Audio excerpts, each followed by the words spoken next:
Speaker Femi Gbajabiamila gives deadline for the completion of the NILDS complex.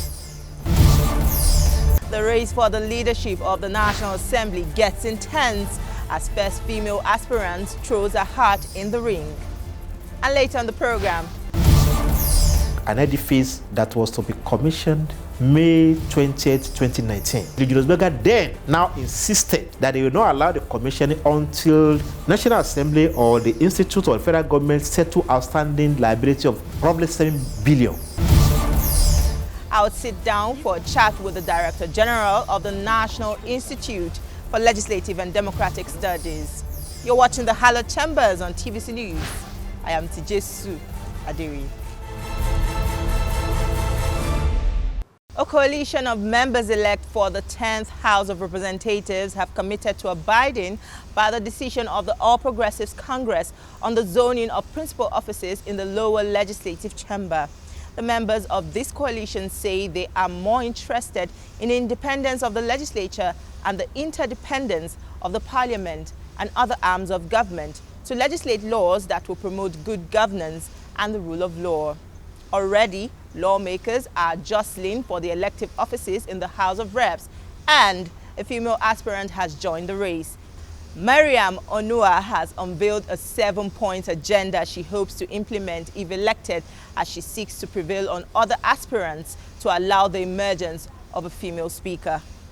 I'll promote unity, cohesion, and improve welfare of members across party lines and irrespective of their geopolitical divide. I am a woman. A woman is naturally an incubator, and I will be a unifying point, a rallying point for the old and new members. And as a youth and as a woman, I will be a rallying point also for all the gender in the House. I'll enhance committees' financial independence. A former member of the House of Representatives, Osita Izunaso, who is now a senator-elect, is getting endorsement from the Middle Belt Patriotic Forum in his aspiration to become the president of the Senate. The group wants the APC to microzone the position of Senate president to Imo State. We have engaged the stakeholders from the Southeast, South-South, Southwest, North Central, Northeast, and Northwest to look into our request and appeal and give us the mandate of the Senate presidency to distinguish Senator Osita. We're talking of integrity, men that knows how the terrain is, how to do politics. He made so many impacts in the youth. He empowered the women, because me as a woman and also a youth, he will also attract so many juicy things in the country.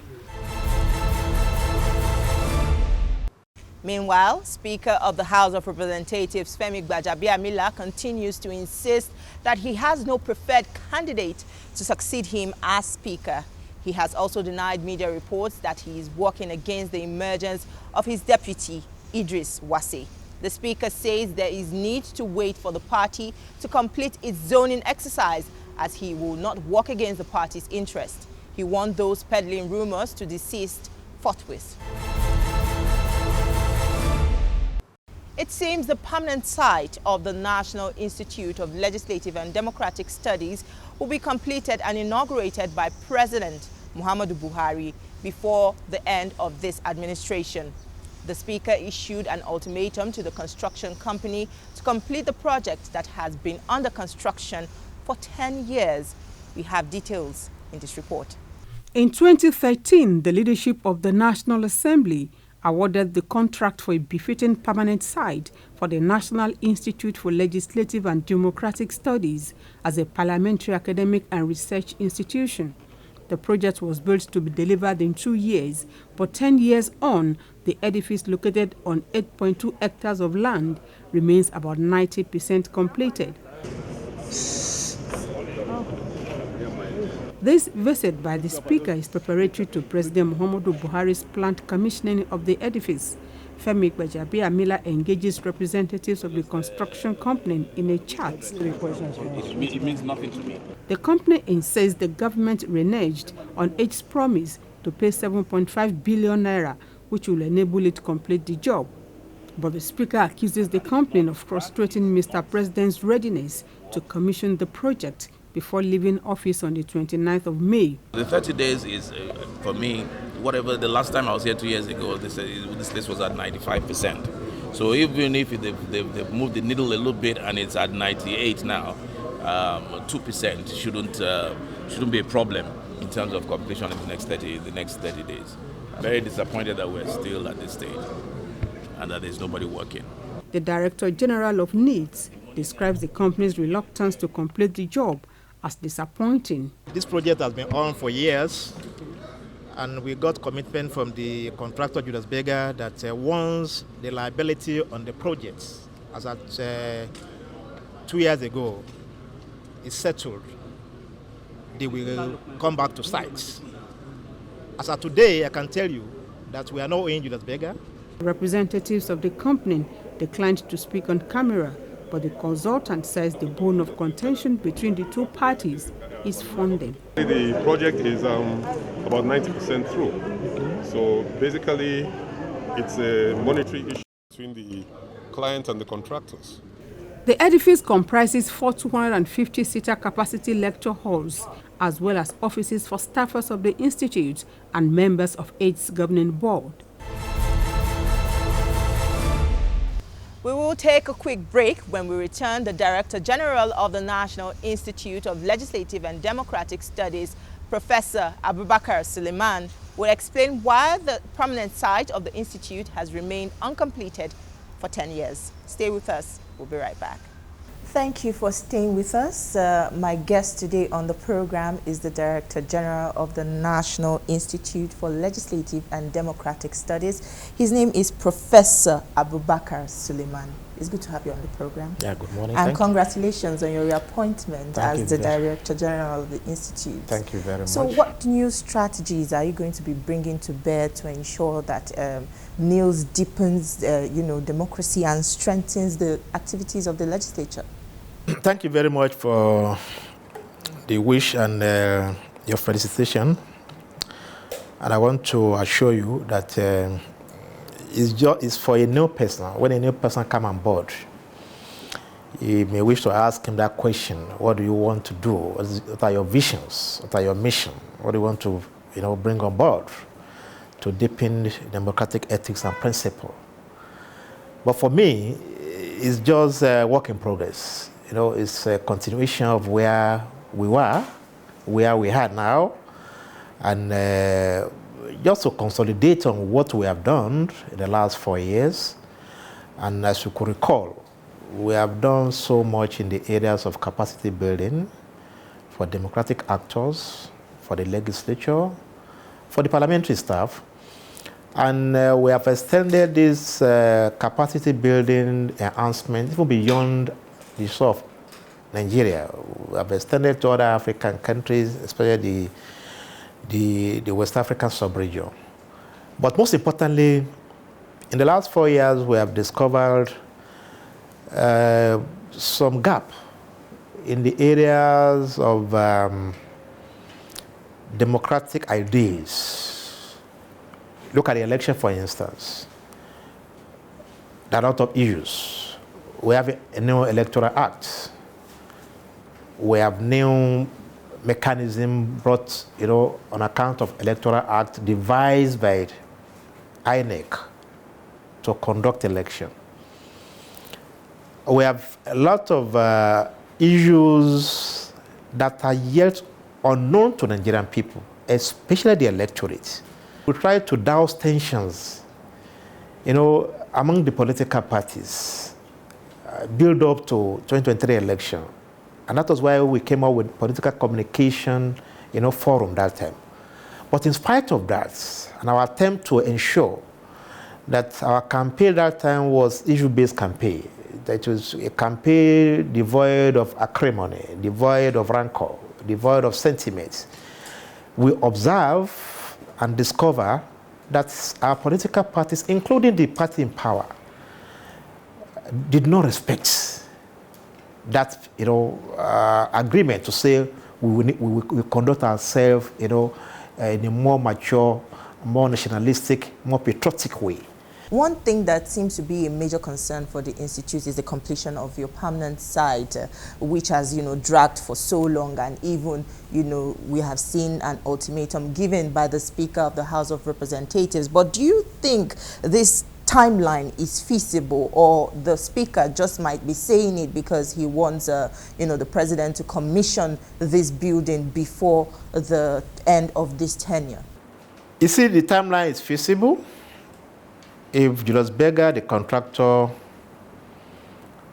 is willing, because we can't force ourselves on the building. So you're saying we can't access the building. Contractor must hand over the building to us. What are we talking about? This is an edifice that was to be commissioned May 20th, 2019. Everything was on ground for its commissioning until Julius Berger then now insisted that they will not allow the commissioning until National Assembly or the Institute or the federal government settle outstanding liability of probably 7 billion. If that was the constraint that time, that stopped or prevented the commissioning then, and that constraint has now been addressed, the money, the liability has now been settled, they won't stop the contractor from handing over the, allow us to access the building and to start utilizing the building. The infrastructure is there, there's water, there's lights, all the main structure has been completed. In fact, the only thing that you could say they need to do for it to make it habitable is the furniture. The furniture component, to me, from all what we have seen, all indication, is the only thing remaining for us to make that place habitable. So on the part of contractors, what are they saying? And now, having settled, before we settle the liability, the contractor say, oh, just once you settle the liability, we move back to site and put finishing touches to everything we want to do so that you can take over. They said this on several occasions.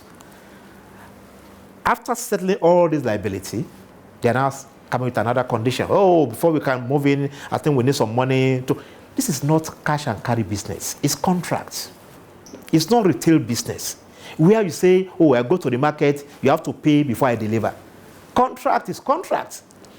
You understand what I'm saying? So now, as of today, nothing outstanding in terms of liability. Yes, you need to get some money to get some funds to complete. No doubt about that. But you can, in line with your promises, you can move back to site, start work. You understand? Hand over certain, section of the building for us to use. Where this place I'm using now is a temporary place. We are paying rent on the yearly. It doesn't make any sense. So I think it's more of a deliberate, policy on the side of the contractor to frustrate the institute, which to me is inhuman, and I never expected them to have done that. The Honorable Speaker has been there 3 times. The Minister of Finance was there once too, and they all assured them that, look, complete this project. If there's anything outstanding, we are going to say to you, and on the basis of that, they've even ensured that all the outstanding liability were addressed and settled. So you think with the intervention of the Speaker now, it's going to yield results? Beyond that, there is a provision already in this year budget. If you say what we need to complete is 7.1 or 7.5 billion, and now you have 2.5 billion in the budget, for a reasonable contractor, that is enough for you to go back to site, since your client is not owing. So I think it's a deliberate act on the part of Julius Berger to sabotage the institute, to sabotage the National Assembly. Because now look at the implication. National Assembly premises is under renovation. The Allo chamber is under renovation. Initially, we thought while that one innovation was going on, they moved to national, the NILDS permanent site and make use of our,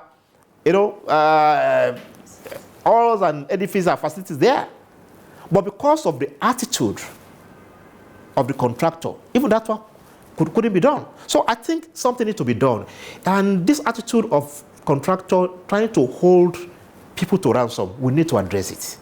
And so the feasibility of commissioning is there because this was already scheduled as far back as 4 years ago before I even came on board. So what stopped it? So if they want us to commission in line with the directive of the Right Honorable Speaker, they will do it.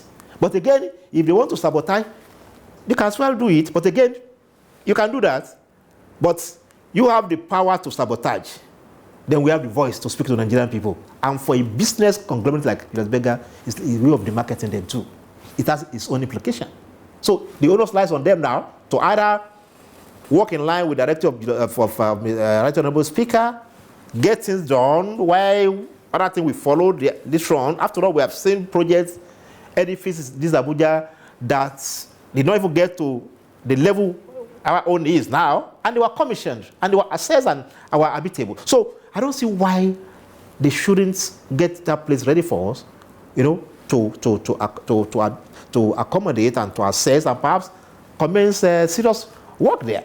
All right, let's come back to the discussion about the 2023 general election, which is the biggest in Nigeria's democratic history. With the kind of fierce contestation that trailed, the outcome of the polls, do you think, in your opinion, that this is an indication that the election did not live up to expectations? You see, the country's democracy is evolving, as I keep on saying. You can say we are about, the country is 60-something years old as an independent country. But in terms of democracy, our democratic journey, we have been having interrupted military interventions, we have been having truncated democratic journey.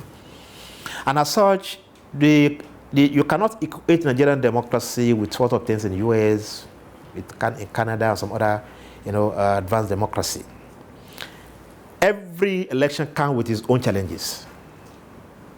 This 2023 election came with its own challenges too. It has the up and the down. The up is devices, the Electoral Act, that brought in a lot of improvement on this whole process. The beavers, the electronic transmission, the accreditation of a thing. Before we used to have a bogus figure from Rivers, from Kano, from Lagos. This is one we could not get that bogus figure. Which means that before, maybe they used to write, votes that time. But now with the beavers introduction, when you are not accredited, you can't vote. And when you vote, the beavers too has a role to play in the transmissions of, the vote cast. So I think, to me, that is the kind of improvement on what we used to have in the past. So either we like it or not, we should talk about the strengths of the new electoral process. That's a strength to me. And both the National Assembly, the Parliament, Mr. President, and to a large extent, the INEC, and most fundamentally, Nigerian people, the electorate, they need to be commended for the kind of input everybody made in ensuring that we have this kind of improvement on our electoral process. To me, that's the height, that is the strength, that is the hope of it. Then it's the down of it is the fact that when you come with a new device, like the beavers, you come with new policies, mechanism, which were alien to your system, you should expect some challenges here and there. And that was the challenges we had. When INEC tried the beavers on the, was it Ekiti or Osun election, that is just 2 states. Now they wanted to do it for the entire country. Yeah, they must have probably do some rehearsal, on how it work with those 2, states. But when they now come to the national, they couldn't manage very well. To me, it's a challenge. So for us to now start making suspicion, and that's what I'm coming for, to start suspecting whether it was deliberate, it was a way of giving an advantage to one party or to one presidential. I wouldn't want to, it's not yet scientific. And it can only be scientific maybe by the time we go to court and come back. Even then, because the judges too, the jury is there too, they are human, they are not perfect.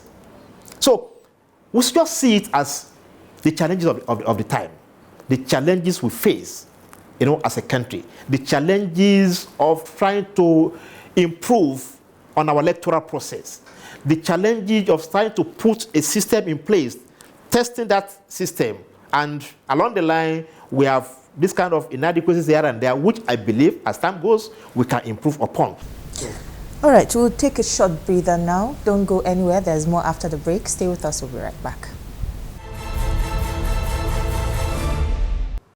Glad to have you back. If you're just joining us, we have been speaking with the Director General of the National Institute for Legislative and Democratic Studies, Professor Abubakar Suleiman, and we have been talking about the outcome of the 2023 general elections.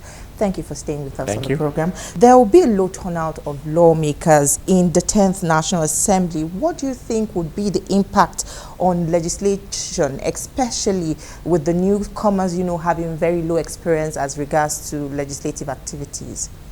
Yeah, the issue of high turnover rate has been an issue, and is worrisome development. The beauty of any democracy is to the extent to which you have experienced parliamentarians, what they call ranking parliamentarians. Here we are now, we'll be having this kind of low turnout in terms of having newcomers into the parliament. But this year's zone is unprecedented, because in Senate alone, you have more than 70%, freshers that are just coming in. And what that means is that they need to sit down to learn. It's learning on the job. And when you're learning on the job, it's a drawback. Supposing those people that were there, we have behalf of them coming back, just to be a continuum, so to speak. But now you have new people. So if you're a professor, if you're an engineer, you're a commissioner, so legislative business is a specialized business. You still need to learn how law are made. You still need to learn passage of bills. You need to learn oversight activities, functions. It's a learning thing. And if you don't have it, you don't have it. So now that we're having this kind of problem of most rankings senator not coming back, that is to say we have to spend more money on training. We have to spend more money on capacity building. It will take a year, with due respect, before some of these newcomers could really grasp, the lawmaking. And don't you think that would draw process? It's a drawback. It's a setback. Well, the 10th National Assembly will be the most diverse in the history of Nigeria's democratic history. We will have about 8 political parties represented in the parliament. And with this kind of diversity, how would this reflect in the presentation of bills, motions, debates that will be brought to the parliament? The more diverse the parliament is, better for Nigerian democracy, because Nigeria itself has a lot of diversity. So if you are talking about 250 ethnic groups in the country, so if you have 250 political parties in the parliament, I think that's good for us. I think democracy is about representation. Democracy is about all shades of opinion being represented. And the only organ of government that epitomizes that representation, shade of opinion, plurality, is the parliament. So to me, I'm happy with this development. Let's round up our conversation with the fact that President Muhammadu Buhari signed a couple of bills, constitutional amendment bills, one of which is the one that grants financial autonomy to state legislatures, that's the state houses of assembly.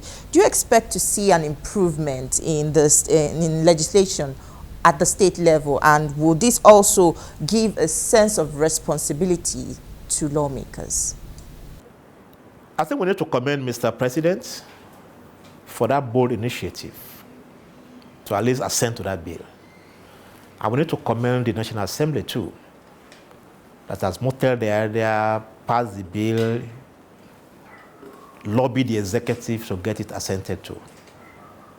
And we need to commend Nigerian people too for standing very firm that if you talk about governance or government, government does not stop with the executive alone.